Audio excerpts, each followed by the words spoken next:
Well, hello everyone. Thanks for joining us. We're almost at the end of the evening, 2/3 through maybe.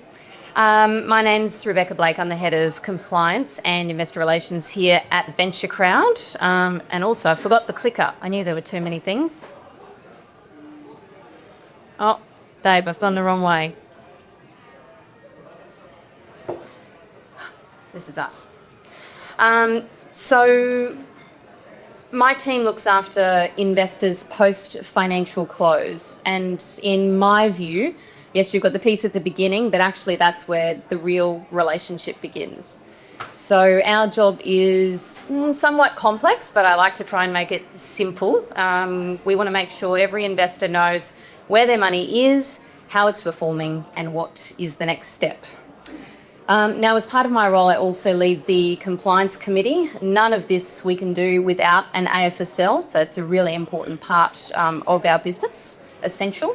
I review compliance plans, manage the KYC and AML, liaise directly with ASIC, and ensure every part of our multi-AFSL business runs to best practice standards. So it's certainly not the flashy front end that you see here tonight, but it's what keeps everything running smoothly, transparently, and of course also compliantly. And for me, I love an empty inbox because that means that our investors are really getting the clarity that they need from our regular communications that we send out to all of our investors in every fund. Now, excuse me, in that particular vein, I would like to introduce James. So obviously, this is not James's real name and not his photo, but he's very much a VentureCrowd investor, and this is his actual story. So we essentially are James's private market strategy. Now, James joined VentureCrowd in January 2022. A month after that, he invested in the preference equity of a property development project in southeast Queensland. That returned 12.5% per annum, which was paid monthly in arrears. It's pretty simple. Then in March, he invested into the equity that Dave just showed before of a property project in Carrara on the Gold Coast before the boom. So the forecasts hopefully saying that he will do well there. In April 2022, he dipped his toe into venture capital for the very first time, which is what's really interesting about this multi-asset platform. And he invested in an Australian medical device company called Neopharma.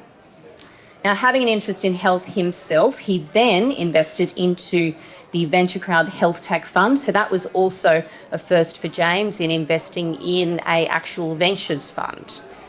He then took a stake in Nexpa. So it's a consumer goods company with kombucha that you probably see on the shelves of Coles and Woolworths. And then in February 2023, which was his sixth investment, he invested in a first mortgage fund providing construction finance for a residential subdivision that you saw before in Glenvale. So today, James holds 13 investments with VentureCrowd that total 2.2 million and has seen returns of over 883,000, including an IPO. So in short for James, VentureCrowd is his private markets portfolio strategy. Now, we think that that's the power of a multi-asset platform approach, which is diversified, he's kept informed, and it's, of course, compliant. And James is a great example of how that strategy for private markets works. Now, for me, over the years, I've spoken with hundreds of investors, and the clear trend is emerging, like Jack was showing before. Wholesale investors are increasingly allocating to private markets, and often they're actually doing so without consulting their advisors first. So I know there were some advisors here in the room. But advisors, I think, are really crucial to this shift. Now, the opportunity, I think, for advisors that are in the room here is to keep your clients close by giving them the private market strategy, giving them the curated, compliant and high quality deal flow that you know you can trust for them. And that allows you, the advisor, to provide oversight and, of course, strategic guidance that they need for their portfolios. But alternatively, if you are a wholesale investor that's confident about building your own strategy, like many of you here tonight, and of course like James, then VentureCrowd or any other trusted platform that gives access to private markets should, of course, be key in your overall investment strategy. Now, for VentureCrowd, we think we bridge the platform between those private markets and professional advice, giving investors the access that they do want and the assurance I think that they need. Thank you.